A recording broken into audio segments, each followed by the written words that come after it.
미국의 한 이 보안 업체가 원격으로 컴퓨터 개발자를 채용을 하느라 네네. 화상 면접을 실제로 진행을 했습니다. 그런데 아까 화면에서 봤던 첫 번째 지원자 뉴욕 브롱크스에 사는 이반입니다. 라고 자기소개를 한 거예요.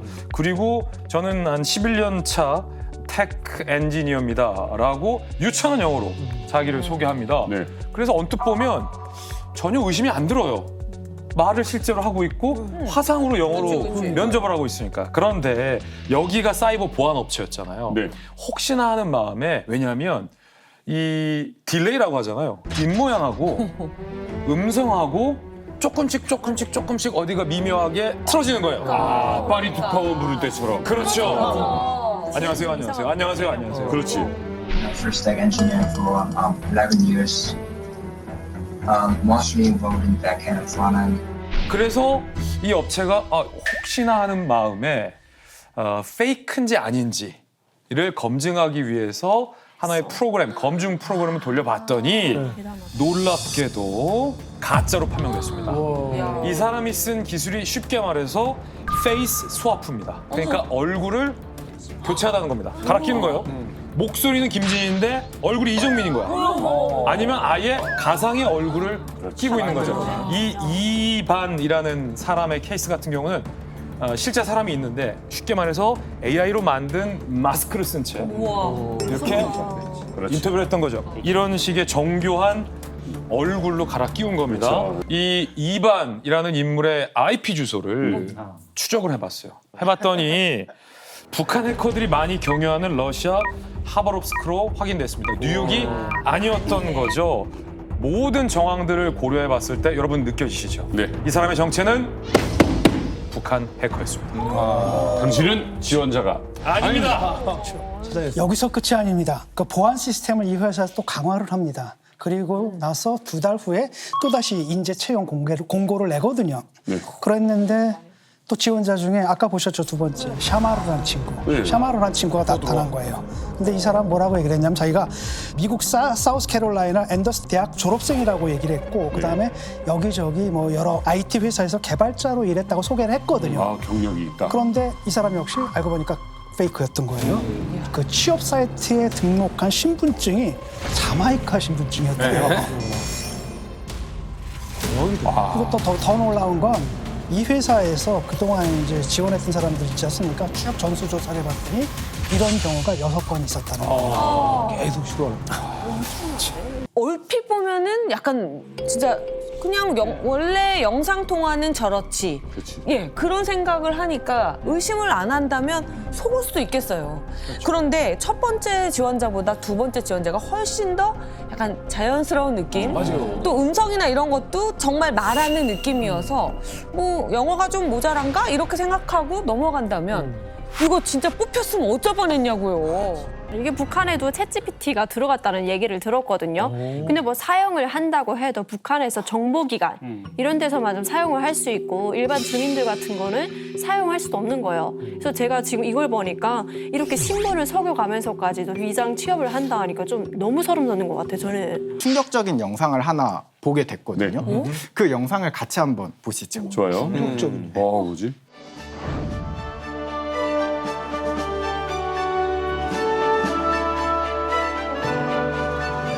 경애하는 김정은 동지께서 리만갑을 보시고 극찬을 하시었다.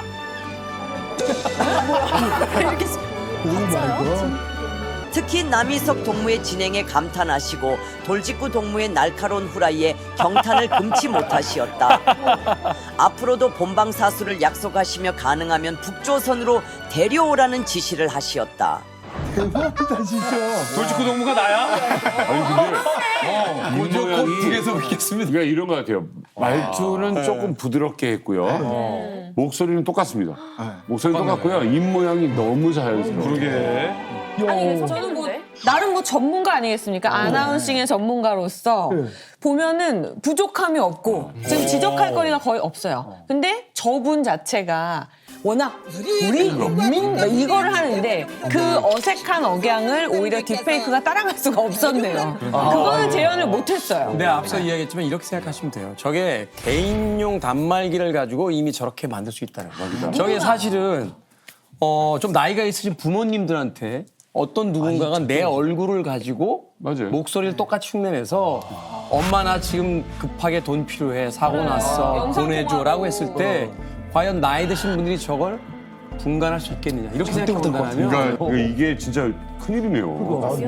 이게 지금 저희가 이 딥페이크가 있다라는 걸 다들 알고서 보시니까 아 이게 가짜 영상이구나 하시겠지만 이게 몇 년 전만 해도 이 정도의 퀄리티 영상이 나오면 믿을 수밖에 없는 수준의 영상입니다. 그러니까 왜냐면 상상을 맞아요. 못했던 일이니까. 네, 맞아요. 근데 이게 과거와 달리 예전에는 이 정도로 만들려면 엄청나게 기술이 복잡하고 어려웠는데 지금 같은 경우는 최근에 인터넷에 AI를 활용한 서비스들이 엄청나게 쏟아지고 있어요. 예. 그 중에 하나가 이렇게 얼굴을 바꿔주는 서비스라든가 목소리를 바꿔주는 서비스들이 있거든요. 네.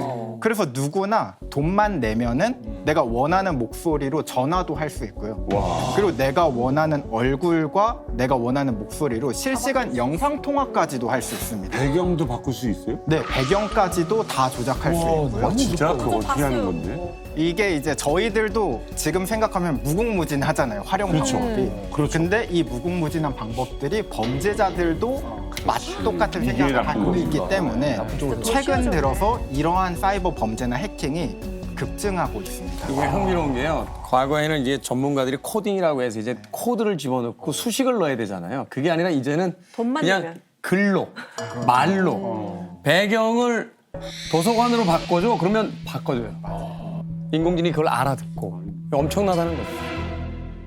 화상 면접을 통해서 누군가가 만났을 때 그 사람에 대한 사전 정보가 없는 상황이라면 네. 사실 별다른 의심이 없는 상황에선 그냥 속을 수밖에 없다는 거죠. 맞습니다. 그러니까 북한 해커들은 은행도 털고 코인도 털었는데 이제는 위장 취업을 하는 시대까지 왔다는 거예요. 이게 요즘에 저희들이 가성비를 신경을 쓰잖아요. 그런데 마찬가지로 해커들도 가성비를 따집니다. 예? 원래 해킹이라는 게 영화나 드라마 속처럼 막 순식간에 일어나는 게 아니에요. 영화나 이런 데 보면 키보드 몇 번 두드리면 갑자기 뭐 불 다 꺼지고 막 이런 장면들이 꼭 나오잖아요. 댐 문 열고 막 그래. 네, 맞습니다. 근데 원래 이런 해킹을 하려면 굉장히 오랜 시간이 듭니다. 공을 들여야 되는 거예요. 네, 공을 들이는 가장 많은 부분이 무엇이냐면 취약점이 필요하거든요. 이 취약점이라는 게 뭐냐면 하드웨어나 소프트웨어, 그러니까 기계 안에 있는 결함입니다. 이 결함을 찾기 위해서 해커들은 그래서 프로그램을 다 뜯어보는 거예요. 이런 취약점을 찾는 게 사실 보통 일이 아닙니다. 뭐 일주일이 걸리기도 하고 한 달, 1년이 걸리기도 해요. 그래서 이제 북한 해커들이 생각한 게 그러면 어렵게 해킹하지 말고 정정당당하게 보자. 에? 정정당당하게 보자. 에? 정정당당하게 이력서 쓰고 면접 보고 그리고 회사에 들어가서 내부 직원이 되는 겁니다. 그러면 이제 내부 IT 개발 직원이 되면 그 회사가 사용하고 있는 소스 코드도 볼 수 있는 거고 대박이다. 또 경우에 따라서는 그 회사에서 사용하는 데이터베이스에 접근할 수 있는 권한까지도 부여받습니다. 위장 취업 같은 거네. 맞습니다. 옛날에는 이 깐수, 무하마드 깐수 한 명을 간첩으로 보내기 위해서 원래 생긴 것도 아랍처럼 생겼는데 더 아랍인처럼 꾸미고 수염도 기르고 아랍 국가로 유학을 보내고 그 국적을 또 다 제3국가로 보내서 국적 세탁을 해서 위장 신분을 만들고 일본과 동남아를 통해서 한국으로 들어왔어야 되는데 이게 한 10년 정도 걸렸잖아요. 근데 이제는 금방 한다는 거잖아요. AI로. 맞습니다. 그러네. 네. 지금 너무 좋게 얘기해 주신 것 같아요. 가성비라뇨. 이거는 완전히 정말 지능 그래. 교묘한 거고 어떻게 보면 보안업체에 위장 취업한다는 건 저는 너무너무 심각하고 무섭고 그것까지 해도 어떻게 털리나 이런 생각이 들거든요. 지금 정민 씨 얘기 들으시는 많은 시청자분들이 아이 그거는 뭐 기술 얘기지 실제 뭐 얼마나 많이 위장 취업했겠어 싶으실 것도 같아요. 너무 꿈 같은 얘기잖아요. 자 정민 씨 이런 수법으로 위장 서류 꾸미고 위장으로 면접 봐서 실제 미국에서 취업에 성공한 사례가 몇 건 정도 될까요? 그런 사례는 있으면 안 되죠. 일단. 자만하지 않을까요? 자 통계가 있습니다. 작년 한 해에 북한 해커들이 미국에서 취업하는 사례, 위장 취업해서 적발된 사례 통계가 있습니다. 무려 320건 이상이 이런 위장 취업에 성공한 것으로 통계가 나와 있습니다. 근데 여기 소름은 330개 중에서 10개는 못 잡고 320개만 적발한 건지 그럴 수 있겠네요. 3,000건, 3만 건 중에서 320건만 적발한 건지는 장담할 수 없다는 거예요. 맞아요. 그런데 이렇게 미국에 위장 취업하는 북한 해커들 이 해킹 이런 거 전문으로 하는 북한 해커 그룹의 실체도 일부 드러났습니다. 이름이 페이머스 천리마예요. 일단 천리마가 들어가면 북한이야. 천리마가 들어가면 북한이에요. 근데 페이머스 천리마예요. 이 조직이 어디냐? 북한 해킹 조직인데 이 조직은 다른 해킹 조직과는 달리 생성형 AI 전문 해킹 그룹입니다. 그래서 AI로 가짜 이력서, 가짜 인터뷰 자료, 가짜 얼굴, 가짜 국적 이런 것들을 만들어서 미국의 IT 기업, 테크 기업들을 화상으로 원격으로 취업하는 전문 해킹 그룹인데 이 사람들이 기가 막혀요. 미국, 캐나다, 영국, 인도, 일본 전 세계 IT 선진국의 소프트웨어 개발자로 위장 취업하는 데 성공을 합니다. 그래서 각 기업이 갖고 있는 고유의 프로그래밍 코드 같은 지적재산권, 기업의 재산이잖아요. 이런 것들을 탈취하거나 아니면 기업들의 가상자산, 비트코인 같은 가상자산들을 탈취하는 것으로 알려져 있습니다. 아니, 듣고 보니까 일종의 간첩질을 사이버상에서 하는 거네요. 맞아요. 위장 취업을 해서 그곳을 위해서 일하는 척 하는데 사실은 정보 빼돌리고 사실은 다른 사람을 위해서 일하고 있는 거니까 간첩 아니에요? 일종이 아니라 간첩 행위죠. 정보를 빼가는 것뿐만이 아니라 이 북한 해커들이 이렇게 위장 취업을 하면 이점이 하나가 더 있습니다. 바로 공급망 공격을 할 수 있다는 건데요. 공격이 어떤 거예요? 네. 공급망 공격은 말 그대로 해커가 공급망에 개입해서 진행하는 공격입니다.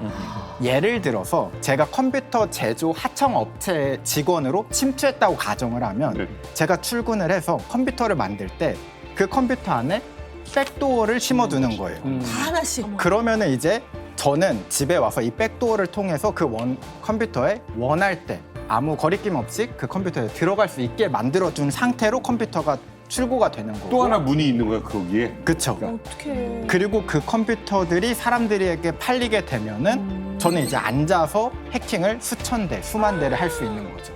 뭐 이상하게 앱 깔고 뭐 이렇게 침투해가지고 하는 게 아니라 네. 제조업체에서부터 이미 깔려져 있는 거네요. 맞아요. 악성 코드가. 이게 바로 공급망 공격이라는 건데 훨씬 이 위력이 엄청납니다. 왜냐하면 공급망에 개입을 해서 이 악성 코드를 배포하는 수준이기 때문에 그래서 북한 해커들은 더 목숨을 걸고 이 위장 취업에 더 노리는 거죠. 네. 뭐 대륙의 실수라고 그래도 가격이 좋아요. 맞아.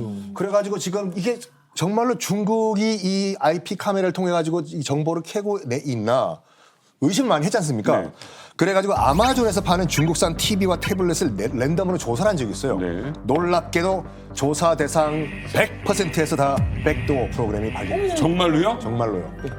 이게 로봇 갖다 버리겠다. 청소기가 최근에 문제가 됐는데 그 이전부터 있었던 게 뭐냐면 그 반려동물이나 아이 키우는 집에서 왜 그 베이비 카메라들 있죠.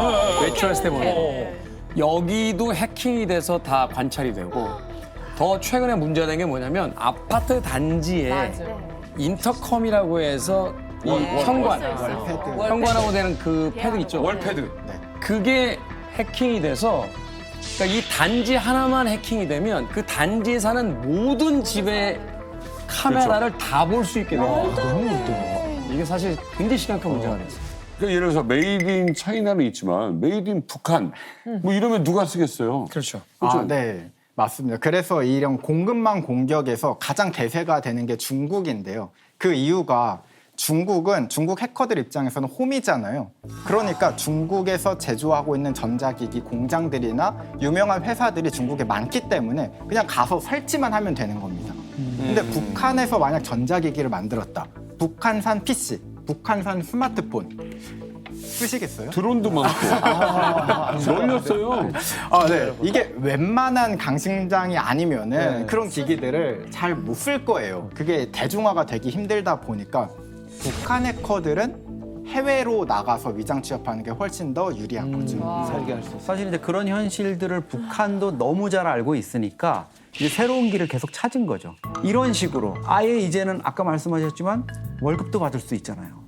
북한이 해외에 많은 해커들을 중국이나 러시아 이런 데 파견해 놨는데 이 사람들 거기 체류하는 비용 되는 것도 쉽지 않아요. 근데 이런 회사 취업이라든가 아르바이트식으로 일감을 따가지고 공작금까지도 마련할 수 있는 이런 상황이 되면 북한 입장에서는 이제 자급자족형의 이 해커들을 무수히 거느릴 수 있는 거죠.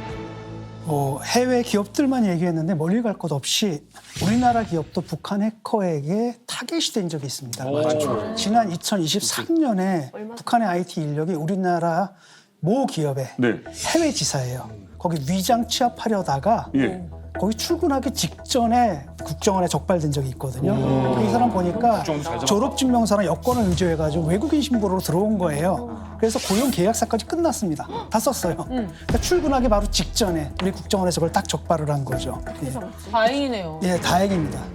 아니 저는 궁금한 게 북한이 해커 부대를 도대체 어떻게 키우는지도 궁금한 게 너무 가면 갈수록 실력이 너무 느는 것 같아요. 근데 좀 북한에는 그 기밀군사종합대학 예전에 미림대학이라고 했거든요. 그래서 여기 대학이랑 그리고 김책공대, 그러니까 해커들을 양성하는 그런 전문 기관이 있어요. 근데 또 여기에 가려면은 뭐 수학경연대라든가 그리고 또 금송학원, 금성제일중학교 어릴 때부터 엘리트 코스를 밟는 친구들이 여기 대학에 갈 수 있는 거예요. 그럼 또 여기 대학에 보내기 위해서 북한의 주민들도 부모들은 자식 그런 사교육을 엄청 시켜요.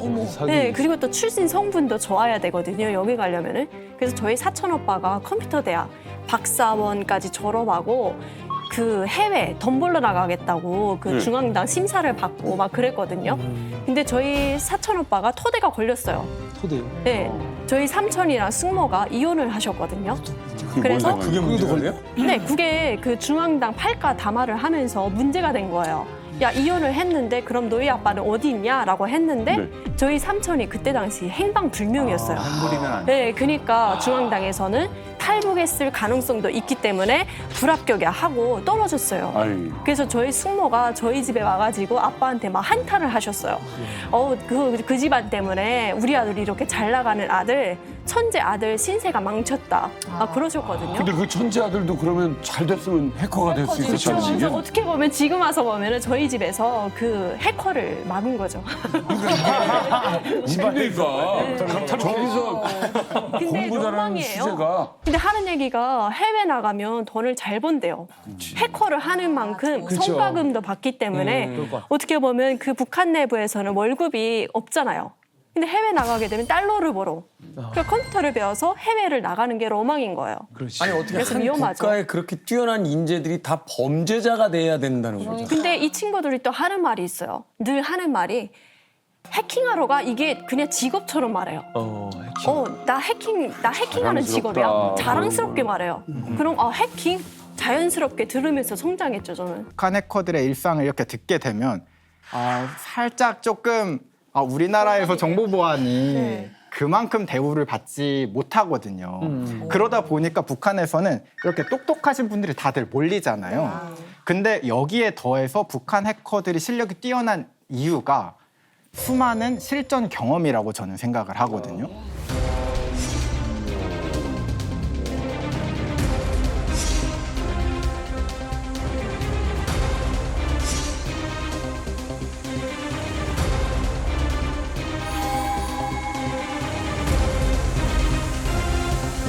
계속 하니까. 네, 사실 정상적인 국가라면은 이 해킹이 드러나면 외교가 이제 박살이 나잖아요. 이미지가 굉장히 안 좋아지는데 북한이 만약에 해킹이 지금 걸렸다. 사실 뭐 저희는 그러려니 할 거 아니에요. 북한이 또 했구나라는 생각 정도. 북한 했네, 그렇죠. 네, 맞아요. 그러다 보니까 이제 북한 입장에서는 그냥 대놓고 해킹 프로젝트들을 그냥 엄청 진행을 할 수 있는 겁니다. 여러 가지 포트폴리오들도 있을 거고.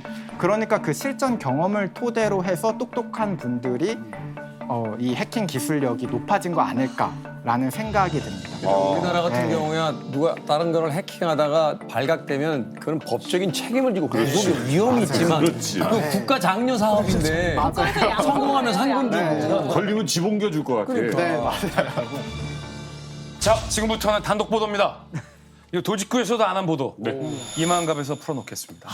이렇게 실력도 뛰어나고 처우도 좋고 탈북도 안 하고 우리가 꼬셔도 넘어오지도 않는 북한 해커들. 심지어 이 사람들의 정체를 잡기도 찾기도 쉽지 않죠. 그렇죠. 거기에 AI 마스크가 있어버리잖아요. 자, 지금부터 저 이만갑에서 이 북한 해커, 신출귀몰한 북한 해커의 진짜 얼굴, 민낯을 진짜요? 제가 또 잡았습니다. 본인이 제가 잡았어요. 자료가 있는 거예요? 잡았어요. 북한 해커의 이름은 게리 리. 게리 리. 그리고 이렇게 위장신문을 내세웠어요. 저는 말레이시아어가 모국어입니다. 이력서를 한번 보시죠. 이게 실제 미국에서 위장 취업을 시도했던 게리 리라는 이름을 쓰던 북한 해커였어요. 외모를 한번 보시면 한국 혹은 뭐 중국 혹은 아시아계인으로 보입니다. 학교 느낌. 그렇죠. 자, 지금부터 북한 해커의 민낯을 여러분들 보실 텐데 이 위장 취업, 북한 해커의 위장 취업을 취재하기 위해서 기자가 면접관인 척 화상 면접에 참여를 합니다. 그리고 실제로 이 미국의 사이버 기업의 회사 관계자가 면접을 진행합니다. 이 북한 해커가 왜 걸렸을까? 여러분 한번 추리해 보시기 바라겠습니다. 영상 보시죠.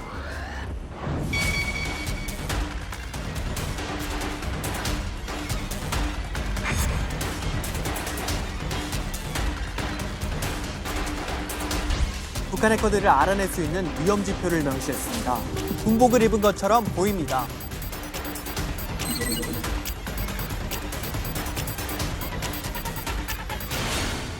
I'm good. Thanks for asking. How about you? Nice to meet you. Thank you. I've got my friend, colleague Jay Woo, who works. 아, 이 사람이 완전 게리 리. 뭔 얘기야? 완벽한데? Wait, so where are you located? In the middle of Canada, Saskatchewan. I'm originally from Malaysia, and yeah, I moved here 6 years ago.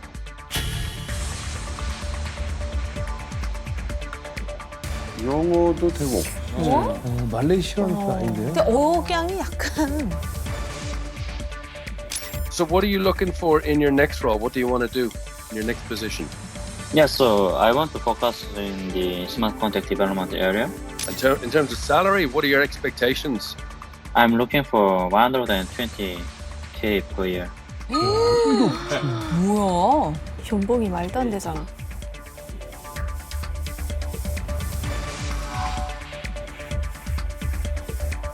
It's fine, as well as stable coins like USDT or USDC. 코인 달라 그러면 이상한 거지. 암호화폐로. 암호화폐로 월급을 줘.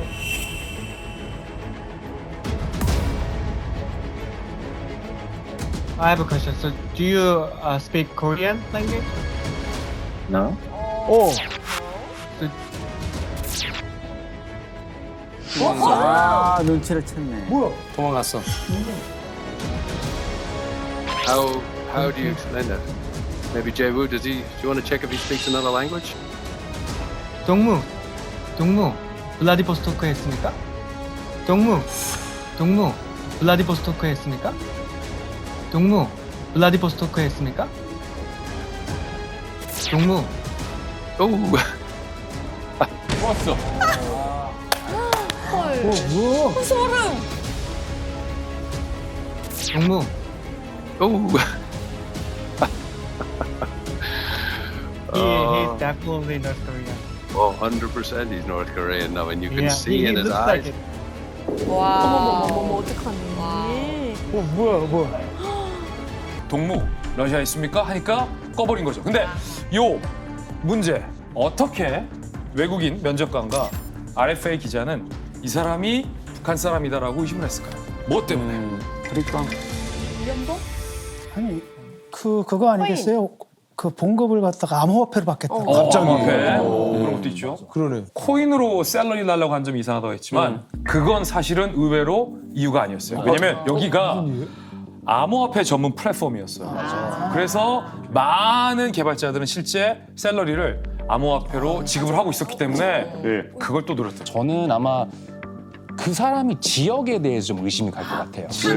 이 사람이 뭐 말레이시아에서 있고 뭐 지금 어디 있는데 무슨 캐나다 못 들어본 이런 캐나다. 지역에서 그래서 항상 로케이션에 대해서도 의심이 가면은 거기에 대해서 약간 뭔가 더 파악을 가야 돼요.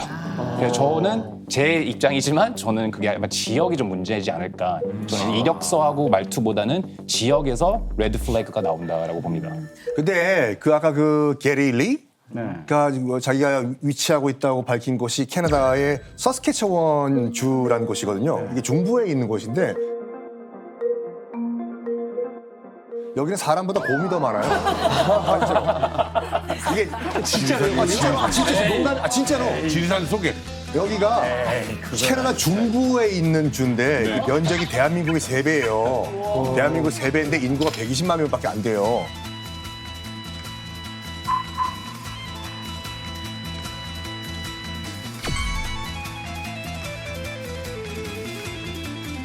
지나갈 때 뭐라고 하냐면 꼭 위성전화 갖고 지나가라고 해요.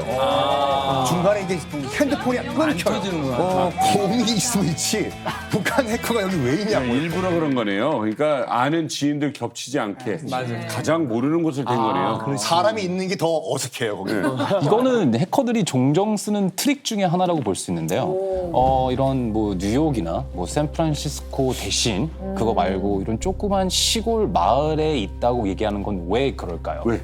그러니까요. 그게 아까 말씀하신 것처럼 만약에 대도시에 있다고 얘기를 하면은 회사에서 연락이 와서 연락 올 수도 있고 커피나 한잔 합시다라고 말이 올 수 있어요. 그래서 첫 번째는 얼굴을 마주칠 수 있는 기회를 아예 막는 거예요. 아예 없게 하는 거. 그렇죠? 그리고 이제 두 번째를 보시면은 이런 시골에 있으면은 답장이 늦을 수가 있어요. 이럴 때는 자연스럽게 미안해요. 제가 지금 여기 시차가 있어서 제가 답장이 늦었습니다. 그럼 자연스럽게 넘어갈 수가 있단 말이에요. 그래서 이렇게 자연스럽게 넘어갈 수 있어서 그래서 저는 이런 로케이션을 봐서 시골 마을에 있다는 거는 약간 보안 가림하기로도 쓰고 있지만 시간을 벌기 위하는 핑계이기도 합니다. 아니 다시 이 사건으로 돌아가 보면 저는 일단은 그 면접을 본 그 회사의 그 면접관, 그러니까 기자가 아닌 대표님이신 것 같은데 그분이 굉장히 궁금하더라고요. 만약에 저 기자가 참관하지 않았다라면 과연 북한 해커라는 걸 알아봤을까? 그 부분을 제가 직접 취재했거든요. 근데 요 회사 대표가 처음에는 인터뷰를 볼 때는 반신반의했다는 거예요. 북한 해커인가 아닌가 맞나 아닌가 반신반의했던 거예요. 근데 결정적으로 English accent, English accent, 영어 뉘앙스에서 뭔가 이상하다라는 걸 캐치했는데. Wait, so where are you located? In the middle of Canada, Saskatchewan. I'm originally from Malaysia, and yeah, I moved here 6 years ago. I'm looking for 120K per year. 예를 들어 이 모국어를 쓰는 사람이 영어를 나중에 배웠을 때는 각 국가별 대륙별로의 영어적인 악센트 차이가 있다는 거예요.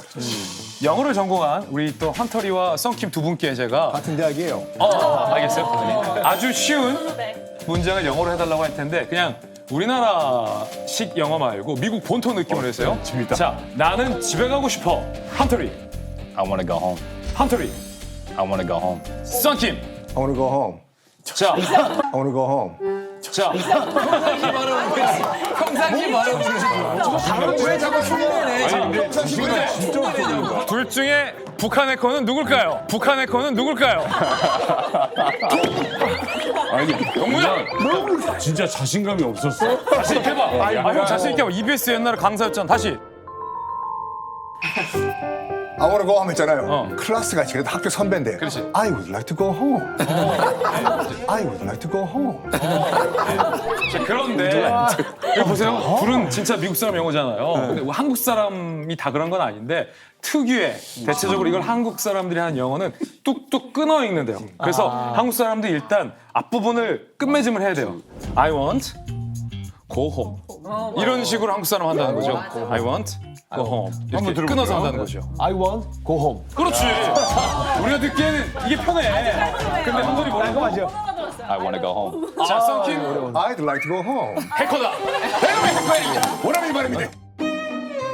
Yeah, so I want to focus in the smart contract development area. is fine as well as stable coin. is fine as well as stable coins like USDT or USDC. 아까 그 게리리의 영어에서는 전혀 말레이시아 출신의 영어의 어떤 뉘앙스나 악센트가 느껴지지 않았다는 거죠. 그리고 거기에 플러스 부모님이 중국인이라고 게리리가 사실은 이력서에 썼어요. 그래서 이 대표가 그러면은 중국어를 굉장히 잘하겠군요.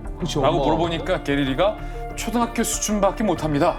라고 답변했다는 거죠. 그것도 이상하게 느꼈다고 해요. 화면을 통해서 만난 게리 첫 인상은 어땠나요? 좀 특이한 점이 있었나요?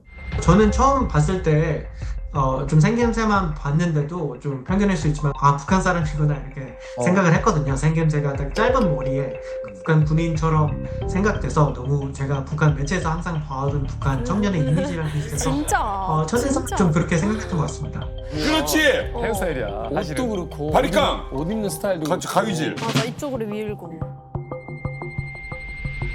그냥 딱 처음 보고 영어 하는 거 들으니까 뭐 일본에 사느냐 중국에 사느냐 이렇게 물어보는데 약간 대답도 엉성하게 하고 조금만 집어 물으면은 대답을 못해요.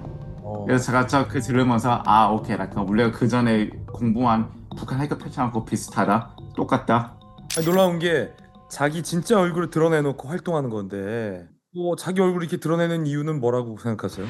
코로나19 이후에 IT나 암호화폐 분야에서는 계속해서 원격 업무를 진행했는데 어느 정도 뭐 원격 근무라고 하려면은 화상 면접은 좀 필수가 돼가지고 북한 IT 노동자들도 어쩔 수 없이 얼굴을 드러낸 것 같아요. 근데 또 최근에는 IT 노동자들이 화상 면접을 하는 모습을 사이버 보안 업체 그리고 또 언론들이 이렇게 공개를 하면서 자신들의 그 얼굴을 공개하는 거를 좀 꺼리게 됐습니다. 그러네요. 가장 최근에 북한 IT 노동자들이 하는 방법은 미국에 있는 조력자들을 섭외해서 이 사람들이 인터뷰를 직접 진행하고 업무만 북한 IT 노동자들이 수행하는 방식으로 바뀌고 있습니다. 조력자. 돈 조금만 주면 해주는 사람들. 근데 전 지금 갑자기 드는 생각인데 우리가 본 게릴리 있잖아요. 지금 나온 그분이 사실 첫 번째 취업이 아니었을 거 아니에요. 그러면 아까 우리가 맨 처음에 봤던 그 영상 속의 인물일 수도 있는 거네요. 얼굴에 막 이상한 가면을 썼던 동일 인물일 수도 있잖아요. 그렇죠. 여기에 보고 안 되면 나가고 저기에 보고 안 되면 또 트라이하고. 그러네. 너무 무섭다 진짜. 그리고 또 아직 좀 심증은 있는데 네네. 물증은 없잖아요. 예. 채팅방을 그냥 나가버렸고. 잡을 수 있나? 더 이상 뭐 확인할 방법이 없는 거 아니에요? 그래서 이 전 직장에서 취업에 성공했었던 게리를 채용했던 전 직장의 대표를 RFA가 만난 겁니다. 그 영상 보시죠.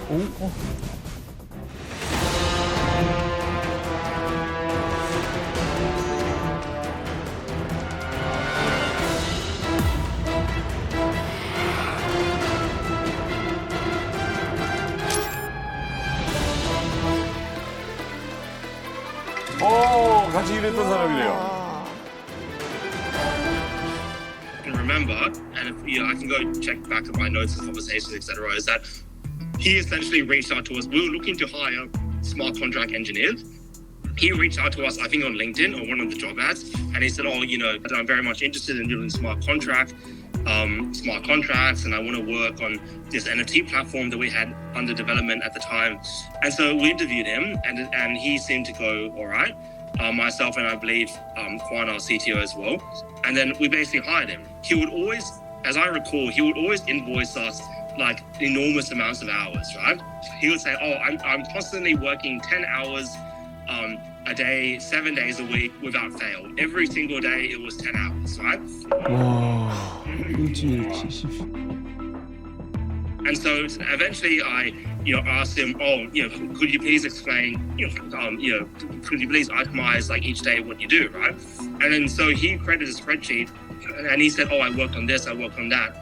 And some of the things that he linked were like changing just like a few lines of code, right? Or doing something that is trivial. 그게 좀 떨어지네. 학급이 맞네. 학급이 맞아. So I asked him about it. I'm like, how can you spend hours saying that you modified, just a few lines of code, just a very easy to do, just something that, is done in like 10, 20 minutes. And he started getting angry with me and saying, I'm working so hard for you. I'm creating so much value, all the usual like nonsense, right? And then he eventually started writing me. He was dumb enough to write me an email, making threats saying, you'll regret it. I can do bad things to you. I can do bad things to Phantom. I can get back at you. Blah blah blah blah. Whoa. He tried to run a few commands to try and shut down his servers. 꺼버리는구나. You know, like basically destroy them. He wasn't able to do that because he had missions to do it, but we caught him doing it. So we have that all logged, right? 이 북한 해커들이 어떻게 업그레이드가 됐냐면 공개돼 있는 사람, 공적인 인물, 이 사람의 정보를 학습을 합니다. 북한 해커들이. 그래서 실제 이 사람인 척 행사를 하는 거야. 사진도 이 사람을 바꿔서 이 사람인 척 접근하는 거야. 실제 그런 사례를 RFA 팀이 찾아낼 수 있었다고 합니다.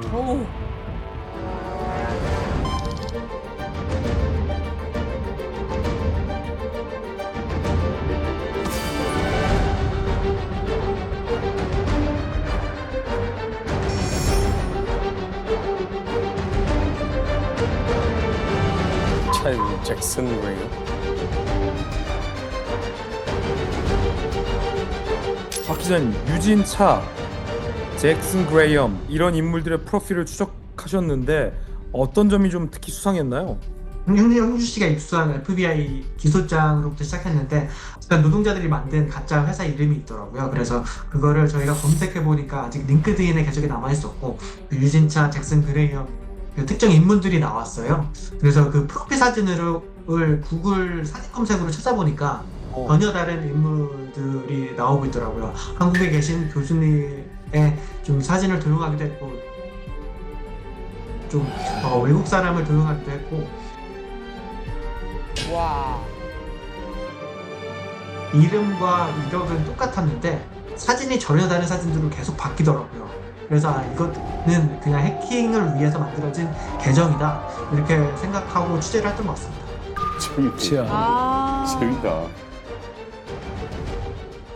그 링크드인에서 북한 해커가 한 얼마나 많이 활동하고 있나요? 그 미국 정부에서는 IT 노동자들 3,000명 정도가 해외에서 활동한다고 추정하고 있는데요. 말도 안 돼. 야, 엄청나네. 그 뭐 링크드인 외뿐만 아니라 프리랜서 구인 사이트가 좀 꽤 있는데 거기서 좀 활발하게 활동하고 있는 것 같은데 최근에는 좀 본인 인증이 강화되면서 좀 줄어들고 있는 것 같습니다. 기업들도 채용 절차에 좀 신경을 더 쓰고 있고 사이버 보안 업체들도 솔루션을 좀 마련하고 있는 방안인데 북한 노동자들의 수법이 계속 대응해서 진화하고 있는 상황에 좀 큰 과제라고 생각합니다. 이게 검증할 수 있는 그런 검증 절차가 좀 느슨하거나 너무 방대하다는 거잖아요. 저도 외국에 있을 때는 링크드인을 많이 썼는데요. 누구나 만들 수 있고 누구나 이력서를 올릴 수 있다는 거죠.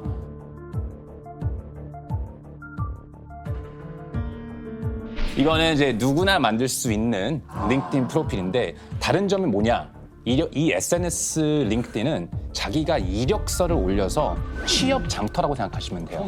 취업 장터지만 또 한면에는 해커들의 장터죠. 뭐냐면은 모든 원하는 탤런트와 인력들이 다 내 앞에 있으니까 여기서 그냥 찾으면 되는 거예요. 하지만 이런 이력서나 이런 프로필을 다 만들고 페이크하고 아무리 다 쓸 수 있어도 이게 진짜 테스트해보면은 그만큼 자기가 할 수 있다는 거를 못 해요.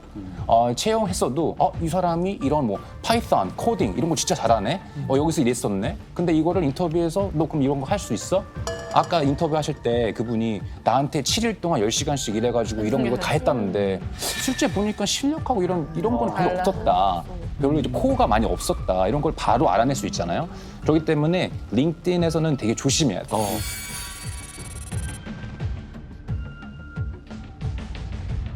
자, 그래서 이 취재팀이 또 한 명 북한 해커로 의심되는 사람을 찾았어요. 또 있어요. 이름이 에릭 리예요. 에릭 리. 그런데 재밌어요. 에릭 리가 북한 해커로 의심되는데 물증이 없는 거예요. 그렇지. 뭔가 의심되는데 연락을 보내도 답도 안 하고. 그런데 RFA 팀이 미국의 한 사이버 보안 업체를 통해서 에릭 리라는 프로필을 검증해 본 결과 충격적인 것을 발견했습니다. 뭐였냐면 온라인상에서 에릭 리가 무려 6개의 다른 계정을 동시에 운영하고 있었고 3개의 다른 이름과 3개의 다른 사진을 사용하면서 다양한 기업들의 구직을 트라이하고 있었던 겁니다. 예? 이 세 명 다 에릭 리였어요. 똑같은 사람이. 아니 근데 이 미국은 우리랑 좀 다르게 어떻게 보면 화상 면접을 좀 많이 보는 것 같은데 그런 걸 알고 북한이 이제 해커들이 노리는 거라면 아니 대면으로 하면 되는 거 아닌가요? 이게 이렇게 보시면 돼요. 미국이 땅덩어리가 너무 넓어가지고 그렇지. 일단은 이제 이력서를 내요. 낸 다음에 1차 면접, 2차 면접이 있을 거 아니에요. 1차 면접을 했는데 예를 들어가지고 지원자가 LA에 사는데 회사는 뉴욕에 있어요. 비행기로 5시간이에요. 5시간 동안 비행기를 타고 왔는데 미안하지만 다음 기회에. 그러면 허무하잖아 솔직히. 그래야 예전부터 이제 코로나 이전 때부터 이제 화상 면접이 있었으니까 1차 스크리닝 하는 거 이제 이력서를 받아요. 받은 다음에 1차 어떤 사람인가 한번 보자. 해가지고 이제 줌 카메라로 이제 1차 면접을 하고 아 정말로 이 사람이 가능성 있다 그러면 본사로 와라 비행기 타고 그런 식으로 이제 시스템이 돌아갔거든요. 우리나라에 비해서 지금도 그렇고 예전도 그렇고 미국은 지원하는 시스템이 굉장히 어떻게 보면 허술해요. 그러니까 지금 보니까 링크드인에는 사진까지 보시잖아요. 제가 지원했을 때까지만 하더라도 사진 붙이는 것 자체가 불법이었어요. 맞아요. 왜냐하면 그죠? 사진 보고 인종차별. 얼굴 보고 떨어뜨렸다. 근데 소송 걸 수가 있으니까. 아예 성별도 내가 남자여서도 안 적었어요. 남자로 적었는데 떨어뜨리면 내가 남자라고 떨어뜨렸지. 이것 때문에. 인권 문제가 있구나. 그렇죠. 그리고 뭐 내가 어떤 학교 다녔고 우리는 뭐 학교 뭐 졸업증명서 뭐 등본 다 보내야 되잖아요. 나 하버드 나왔다. 뭐 적어도 돼요. 나 뭐 IBM에 근무했다. 이거를 어떻게 그 조사를 하냐면 맨 마지막에 레퍼런스라고 해가지고 그 추천인의 그 이름과 전화번호를 써요. 그러니까 나를 검증해 줄 수 있는 사람. 이건 복불복이에요. 너무 바빠가지고 그냥 얘 믿고 고용하자 또 있고 내가 한번 전화 한번 해볼까? 도 있는데 아마 북한 해커가 이걸 노렸을 것 같아. 어차피 확률은 50대 50이니까 한번 찔러나 보자.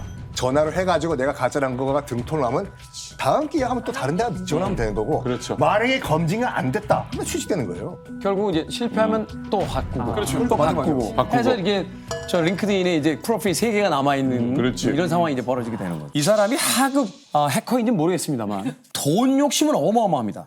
이 영상을 보면 나왔습니다만 주 7일 내내 매일 10시간씩 일했다고 주장을 합니다. 그러면서 연봉으로 11만 달러 그러니까 하나로 약 1억 6천만 원을 요구했다는 거죠. 북한 IT 노동자들에게 1인당 정해진 할당량이 있습니다. 북한 말로 노르마라 그러죠. 그게 대충 약 10만 달러라고 하거든요. 그러니까 하나로 하면 1억 3천만 원인데 생각을 해보면 미국 이런 데서 보통 IT 노동자들이 받는 연봉 정도인 것 같아요. 그게. 예, 그건 받아야 된다는 거죠. 그러니까 한 탈북자가 그렇게 증언을 했는데 이 할당량을 채우지 못한 경우에는 다시 북한으로 그냥 끌려간다 그러더라고요. 그러니까 목숨 걸고 이걸 갖다가 채워줘야 되는 거죠. 그래서 북한 IT 노동자들의 가장 큰 목적이 바로 돈을 버는 거고 그 할당량을 채우는 거고 그 다음에 거기서 이제 떨어지는 자기한테 15% 정도 떨어지는 그 돈을 챙기는 건데 결국은 뭐냐면 이 사람들은 그러니까 IT 산업의 블루 칼라들이에요. 북한의 여러 해커 그룹이 있어요. 북한의 여러 해킹 그룹 중에서 암호화폐 탈취만을 주 미션으로 하는 해킹 그룹이 있습니다. 그게 그 유명한 라자루스. 라자루스는 원래 2014년에 소니 픽처스 해킹한 데도 라자루스였어요. 그리고 2016년에 방글라데시 중앙은행에서 은행 자금을 탈취한 사건을 일으켰던 데도 라자루스였어요. 그러다가 2017년 여러분 기억하시죠? 워너크라이 사태. 그러니까 150개국에 있는 컴퓨터 30만 대를 악성 랜섬웨어인 워너크라이 랜섬웨어에 감염시켜서 컴퓨터를 셧다운시켰다. 맞아. 그 워너크라이 사태를 일으켰던 해킹 그룹도 이 라자루스예요. 이야. 그때부터 라자루스는 암호화폐 탈취를 전문으로 하고 또 하나의 유명한 북한 해킹 그룹 있죠. 킴스키. 킴스키라는 해킹 그룹은 정보 탈취 위주의 해킹 공격을 하는 그룹으로 역할이 세분화돼 있고 여기보다는 떨어지지만 아까 우리가 잠깐 언급했었어. 페이머스 천리마는 위장 취업하는 걸 또 전문으로 하는 조직인 거죠. 아니 장르가 있구나. 장르가 달라요. 그래서 올해 2월 달에도 거의 2조 원 가까이 글로벌 거래소에서 탈취를 했던 그룹이 라자루스. 이더리움 탈취했죠. 그래서 쉽게 이거를 어떻게 이해하냐? 그러면은 김숙희는 스파이형, 라자루스는 도둑형. 약간 이렇게 생각하시면 됩니다. 아니 그때 역대급 도둑이라고 막 했었는데 아니 어떻게 2조 원을 털 생각을 했을까요? 그러니까 이게 세계 2위의 가상자산 거래소잖아요. 14억 6천만 달러니까 우리 돈으로 이제 2조 1천억 정도 되거든요. 이게 올 상반기 전 세계에서 암호화폐가 탈취당한 그 액수의 70%예요. 북한이 상반기 전체 전 세계에서 벌어진 암호화폐 탈취의 70%를 이 단건으로 해낸 겁니다.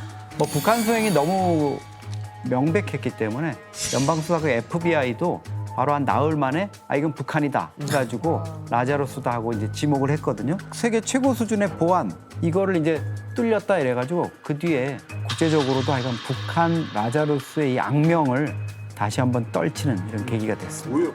이렇게 무시무시한 이 어둠의 집단, 이 북한 해커들. 그런데요, 얼마 전 이들의 컴퓨터를 해킹하는 해커들이 등장을 했습니다. 자, 이렇게 되니까 이제 항상 터는 쪽에서 도둑들이 열심히 털어다가 우리 집 창고에다 보관을 했는데 도둑들의 창고를 털리는 그런 일이 벌어진 거예요. 근데 문제는요, 이 다시 털게 된 창고에서 나와서는 안 될 무엇인가가 나와버렸다는 거예요. 뭐지?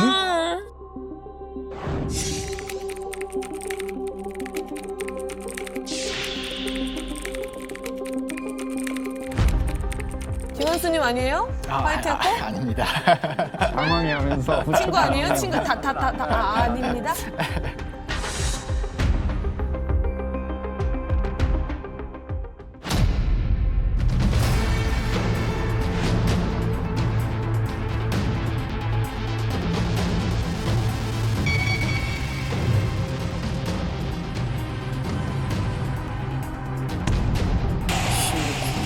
맞아요. 말도 안 돼. 법원도 있었습니다.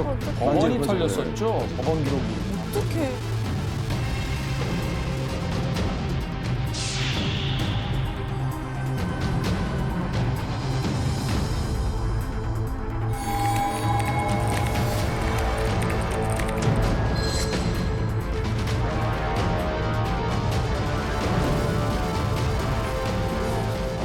그냥 여기저기 왜 이렇게 펜타 끌고 다니는 그래도 한 가지 희망이 있는 게 북한 해커들도 털렸다.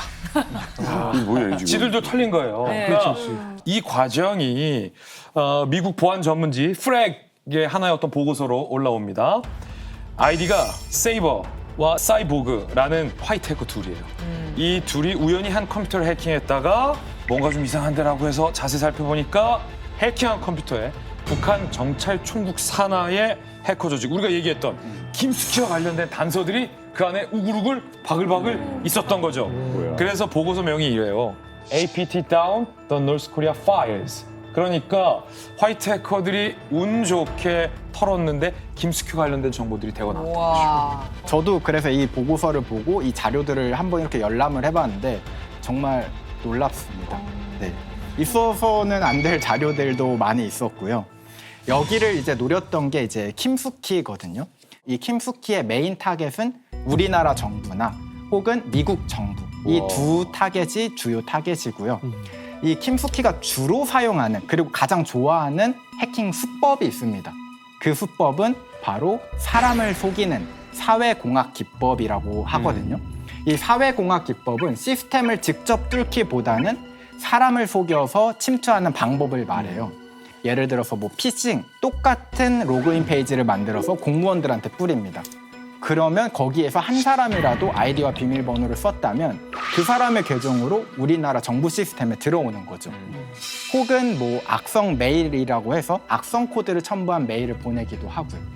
이거 너무 소름 끼치는 얘기잖아요. 그렇죠. 로그인 페이지를 만들어 놓다니. 근데 우리 한수 씨와 같은 선생님 같은 그 화이트 해커들이 이제 김숙희로 추정되는 컴퓨터에 들어가 봤어요. 뭐가 있는지. 뭐가 있나 한번 보자 했더니 일단은 백도어 프로그램 있었어요. 뒷문이요.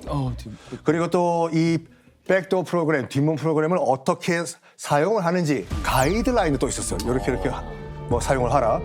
그리고 이제 워드 파일에 각종 이제 비밀번호와 이제 아이디들이 쫙 있었는데 이게 뭐냐면은 해커들이 이제 그 한 컴퓨터만 사용하는 것이 아니라 여러 서버들을 사용하거든요. 그래서 이 서버로 들어갈 때는 이 비밀번호, 저 서버로 갈 때는 이 비밀번호, 다 이걸 이용하라라는 그 비밀번호 아이디를 묶음집으로 놨던 거예요, 이걸요. 그런데 충격적인 사실이 뭐냐면 이 서버를 한번 비밀번호가 있으니까 한번 들어가 봤어요. 뭐가 있나 한번 가보자. 최종 목표, 최종 타겟이 어디였냐? 우리나라 행안부, 외교부, 국군 방첩사령부, 대검찰청. 말도 안 돼. 우리나라 주요 기관들이 메인 타겟이었어요. 야, 너무 세다 이거. 그 심지어 그 우리나라 공무원들의 내부망 그리고 거기서 그 사람들이 통신한 흔적도 발견됐고요.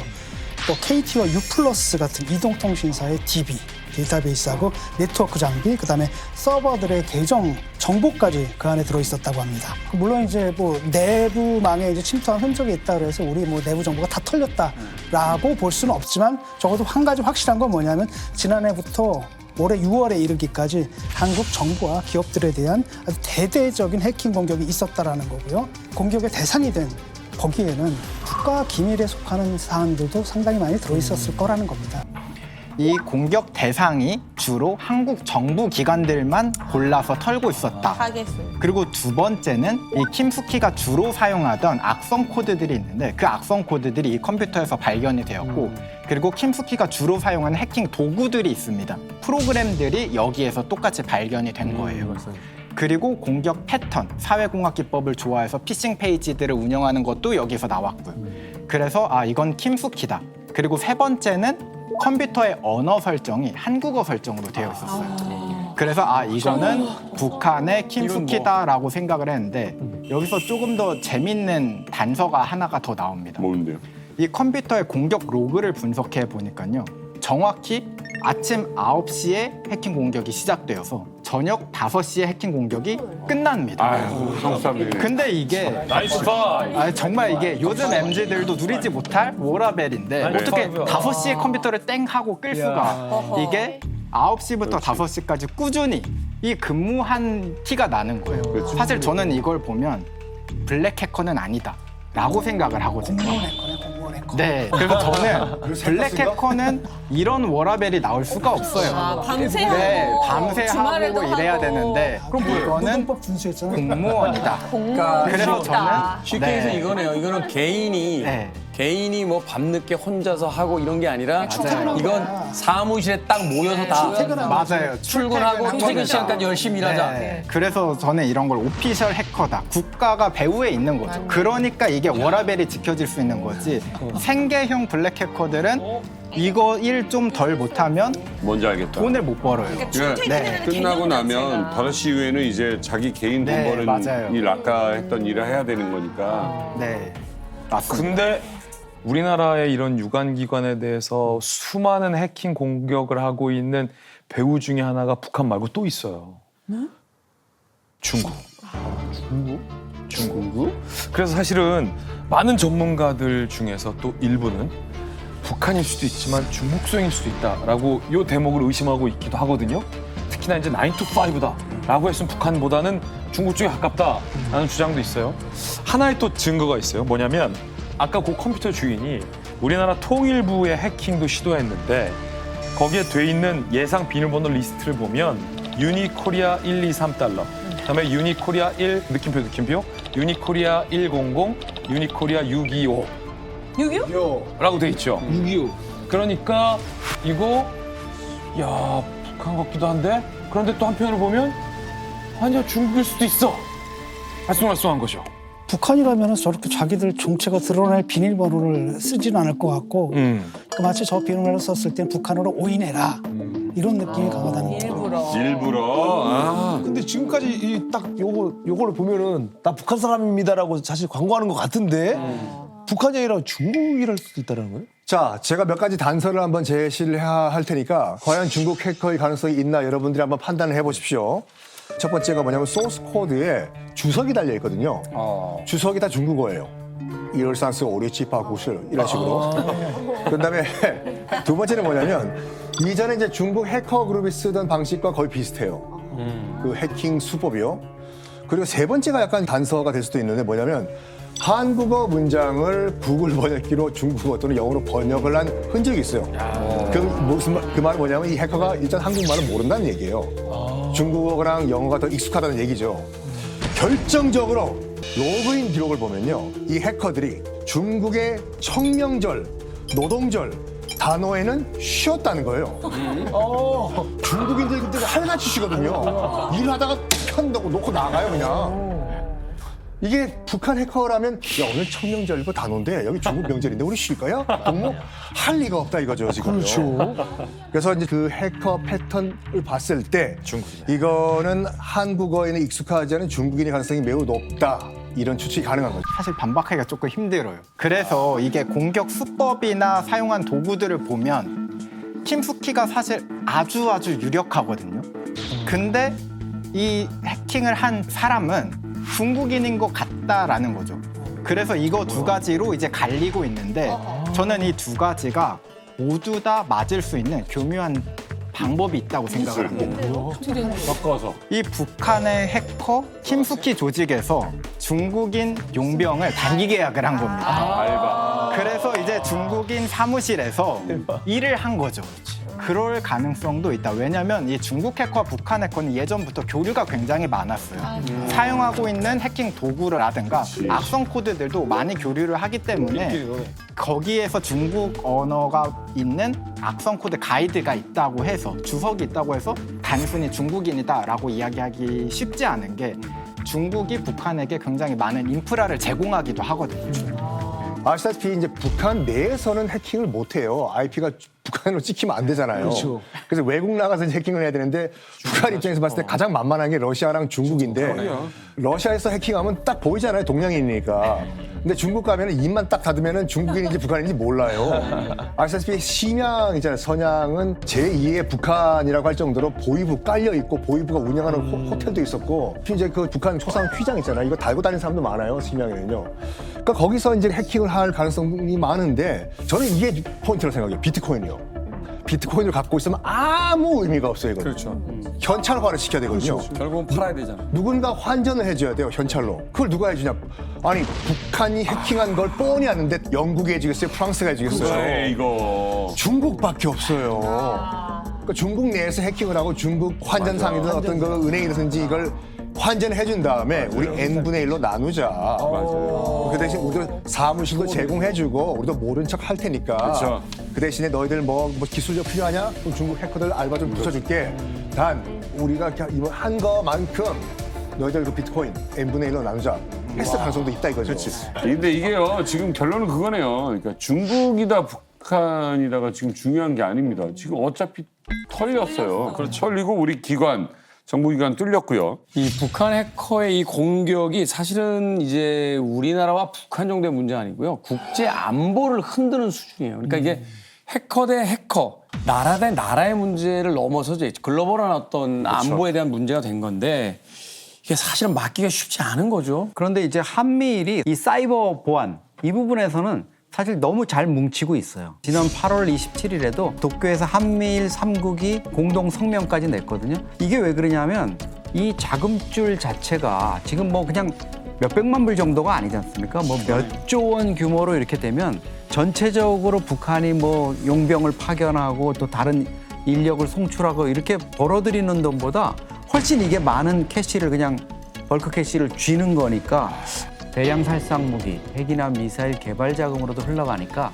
이걸 차단해야 되겠다. 이거는 단순한 해킹의 문제가 아니라 그러네요. 한미일이 공동으로 대응해야 될 안보 문제다. 이렇게 지금 의기투합이 되고 있습니다. 대북 제재 해봤자 소용없는 거잖아요. 그렇죠. 이게 몇 조가 이거는 되는 뭐 대북 제재라는 게 결국은 자금줄을 재는 게 핵심이었는데 그거 할 필요가 없어진 거죠. 이제 북한이 이렇게 가성비가 갑인 원가가 거의 안 들어가잖아요.